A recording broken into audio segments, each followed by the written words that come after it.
আসসালামু আলাইকুম প্রিয় দর্শক, কেমন আছেন আপনারা সবাই? আশা করছি সকলে অনেক ভালো আছেন।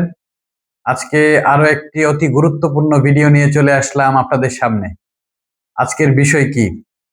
আজকের বিষয় হচ্ছে, অনেক মানুষ আমাদেরকে রক্ত দিতে এসে প্রশ্ন করেন, রক্ত দিলে কি শরীর দুর্বল হয়ে যায়? এই ভয়ে অনেক মানুষ আজও রক্ত দিতে চান না। তো এর উত্তর হচ্ছে না। একজন স্বাস্থ্যবান মানুষ রক্ত দিলে কখনোই তার শরীর স্থায়ীভাবে দুর্বল হয় না।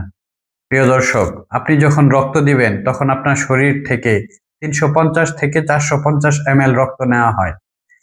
এর ঘাটতি 24 থেকে 48 ঘন্টায় প্লাজমা এবং 2 থেকে 3 সপ্তাহে লোহিত রক্তকণিকা পূরণ করে ফেলে।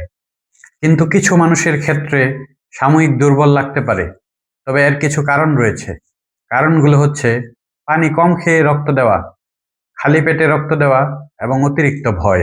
তাই রক্ত দেওয়ার আগে আপনাদের করণীয় হচ্ছে, খালি পেটে রক্ত দিতে যাবেন না। রক্ত দেবার আগে খাবার খান, প্রচুর পরিমাণে পানি পান করুন এবং প্রতি 4 মাস পর পর রক্ত দিন, এর আগে নয়। আপনার এক ব্যাগ রক্ত কারোর জীবন বাঁচাতে পারে, তাই ভয় নয়, সতর্ক হন।